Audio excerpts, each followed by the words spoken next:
ikut. Paham ya? Jadi kadang-kadang kita salah pola pikirnya gitu. Belajar terus, ya. Biasa terus udah tajam nih, nggak dipakai-pakai karatan lagi. Nggak di prospeknya cuma sehari sekali, katanya pakai mobil. Kebayang nggak? Nah ini dasarnya, banyakin tindakan. Jangan terpok ke hasil, karena udah pasti hasil. Itu udah janji Allah. Kita harus yakin, janji Allah, satu biji jawa pun pasti Allah bayar. Jadi setiap gerakan kita, tindakan kita yang penting ketika belum hasilnya belum seperti apa yang kita inginkan, berarti apa? Ada yang belok pikirannya. Ada yang belok pikirannya, nggak lurus, nggak fokus. Atau udah kuku. Gitu aja. Itu filosofi gitu. Nah, terus yang ketiga, dasar untuk ngembangin bisnis, ya. Ngembangin bisnis supaya kita bisa freedom. Yaitu apa? Teach, mengajarkan. Fungsi mengajarkan apa? Duplikasi. Fungsinya apa? Ada yang tahu? Kok nggak belum? Fungsinya menciptakan duplikat. Iya. Seorang ibu nih, dia yang biasa masak, dia yang biasa ngurus semuanya, ngurus rumah, punya anak cewek. Anaknya nggak diajarin. Ketika ibunya nggak ada, keluar kota, terus nyisain anaknya yang cewek, kira-kira rumah beres nggak? Atau lagi ibunya sakit, kira-kira rumah beres nggak? Kadang-kadang kita terlalu aman, terlalu nyaman, merasa aman. Ah udahlah, ada satu kunci, udah bagus nih, masih bagus, masih bisa buka pintu. Ketika hilang, ketika patah, yang namanya manusia, ya udah, semangat kan kadang-kadang naik turun, iman kadang-kadang naik turun, betul? Nah kalau kita udah turun kayak gitu, pertanyaannya masih dapat bonus nggak? Ya kalau saya ya alhamdulillah lagi semangat turun, lagi pengen rebahan, ya alhamdulillah 120 juta tetap aja masuk ke rekening. Kenapa? Karena tadi teaching dulu, ngajarin gitu. Dan pastinya yang diajarin itu benar. Terkadang kita memaksakan mengajarkan sesuatu hal yang diri kita aja belum hasil. Maksudnya gimana? Kunci belok nih, diduplikat mau sampai 1000 kali pun nggak bakal bisa buka pintu. Berarti apa? Ulen dulunya benerin dulu. Belajar dan bertindaknya harus terus sampai kita menemukan pola yang enak, ya. Kita sambil ngajarin ke jaringan. Yang kita lakuin ajarin. Nah, yang paling cepat hasilnya itu yang duplikat benar-benar. Betul? Siap? Nah itu dasarnya kalau kita mau freedom. Nah banyak juga materi yang nantilah mungkin panjang lebarnya karena waktu kan ya. Sebetulnya banyak tahapan duplikasi sempurna, tahapan-tahapan apa gitu. Yang penting dasarnya dulu nih tahu. Karena ini dasar banget gitu. Kadang-kadang dasarnya aja kita nggak dilakuin. Kadang-kadang kebalik-balik gitu. Saya udah capek nih prospek, tapi hasilnya belum ada, belum dapat mobil dan lain-lain. Gimana ya supaya saya cepat dapat mobil? Bro, kalau gue tahu bagaimana cara cepat dapat mobil, kalau gue tahu bagaimana cara dapat emas 1 miliar, keluarga gue yang lebih dulu dapat. Betul nggak? Yang saya tahu kalau mau cepat dapat mobil, mau cepat dapat rumah, ya lakukan. Yang menimbulkan hasil bertindak. Yang mengajarkan tindakan kita, yang meluruskan sebuah kunci, belajar. Kalau kita mau freedom karena suatu saat kita mungkin ada rasa down, ya, ngajarin. Makanya sekarang harus habis-habisan. Jangan sampai nunggu ini mumpung momentum semangat habis-habisan. Paku. Gak usah dilandasi dulu. Setahun 2 tahun pokoknya hantam terus, hajar terus. Lihat 2 tahun kemudian. Karena saya di awal nggak mikirin hasil. Di awal pokoknya hantam aja dulu, prospek aja dulu, yakin aja dulu, punya impian yang besar. Tahu-tahu mobil itu, tahu-tahu Pajero, tahu-tahu rumah 1 miliar. Kalau merasa udah kurang, belajar lagi. Gitu aja. Jam berapa? Berapa menit lagi? Sejam lagi 5 menit. Paling motivasi terakhir, Ya, karena saya senangnya itu ya nyemangetin gitu, ngasih keyakinan. Karena banyak di antara kita yang paling maling nih gitu. Kadang-kadang teknisnya tahu, hal yang harus dilakukan tahu, tapi semangatnya nggak ada, gitu. Keyakinannya nggak ada, jadinya hasilnya kurang. Betul? Betul.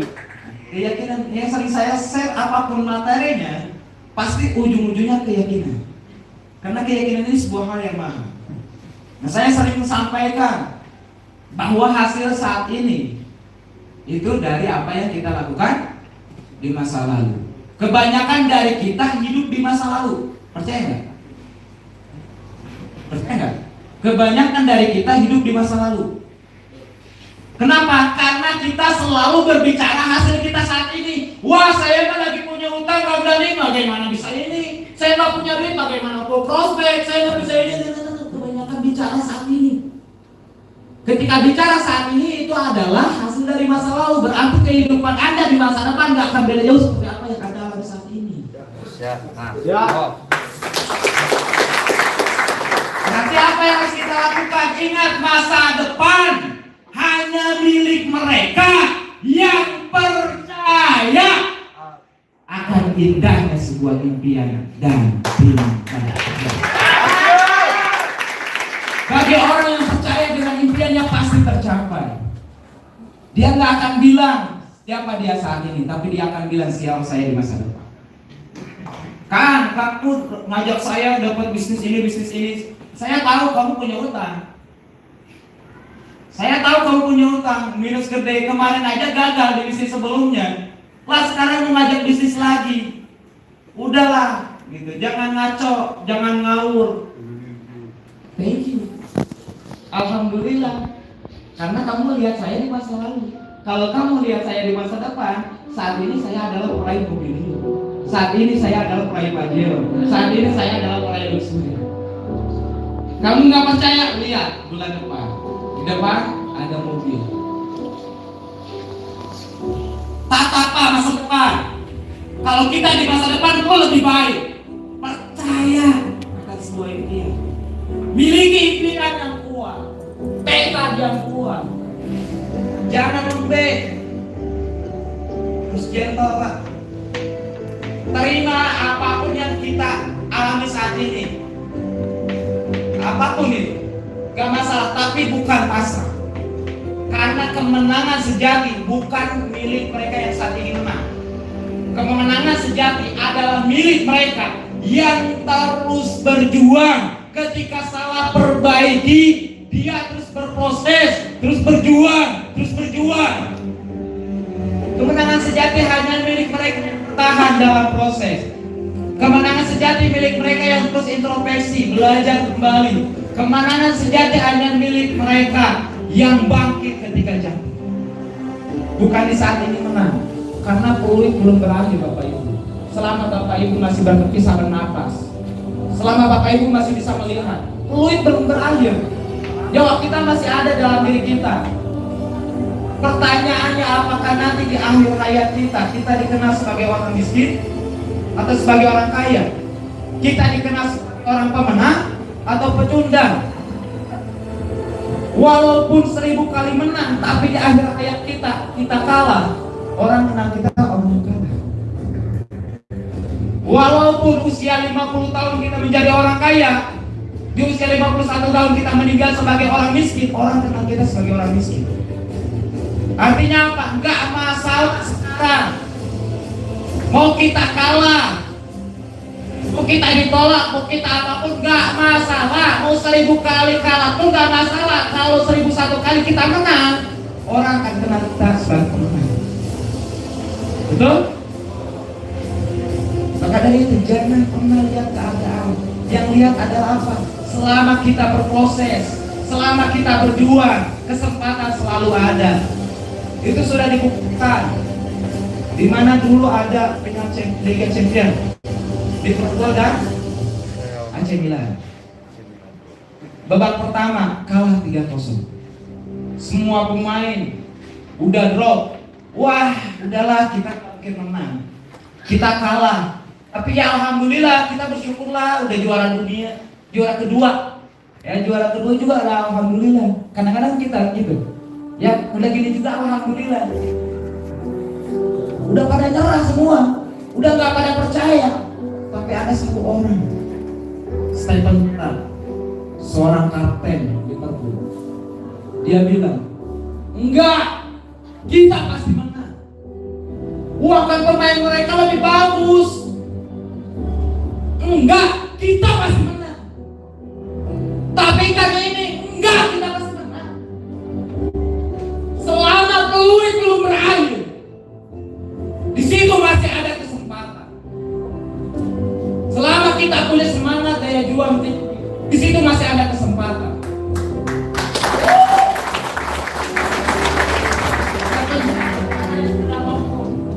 Atau keyakinannya dituangkan dalam permainan. Di saat belakang diserang, dia turun ke belakang. Di saat penyerangan, dia ikut menyerang. Dia buktikan dengan semangat juang yang tinggi. Meskipun yang percaya nggak percaya, menang atau enggak, yang penting ya berjuang yang sebisanya. Tapi Stephen Gerrard harus berjuang maksimal, harus menang, harus menang, harus menang, harus menang. Juara Stephen Gerrard di saat saya cuma hanya melakukan yang terbaik. Bagi saya melakukan yang terbaik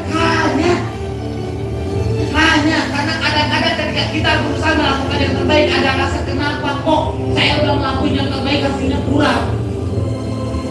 Kenapa kok saya udah melakukan yang terbaik di babak pertama tapi kita kalah 3-0.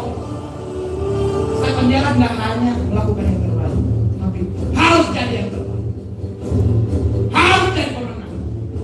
Masih ada kesempatan. Berjuang. Ayo kita berusaha ditambah, pertahankan dan terus tambah lagi. Berjuang lagi. Ayo. Stephen Gerrard masukkan gol pertama, menyuntik semangat semua pemain. Ada kesempatan di sini. Stephen Gerrard dalam bukti. Cuma dari satu orang Pak yang punya keyakinan. Alurannya nyampe ke semua pemain yang udah lemas.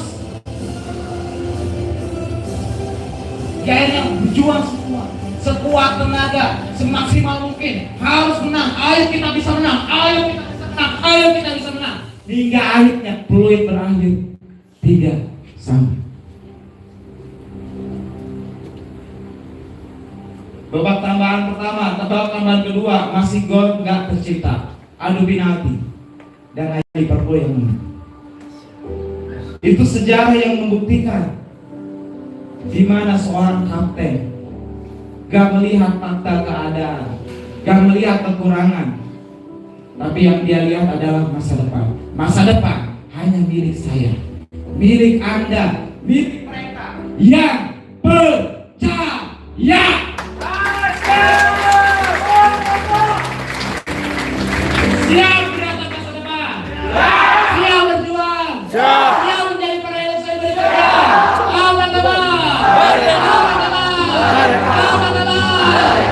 Sekian dari saya kembalikan ke internasional. Wabillahi taufiq wal hidayah. Wassalamualaikum warahmatullahi wabarakatuh. Berikan contoh yang buat mereka kita. Bapak dan Abdullah. Oke, terima kasih untuk guru-guru dan semua, Bapak dan Abdul Ghani, Bapak Agus Rahmat, Pak Nurdin Alodi,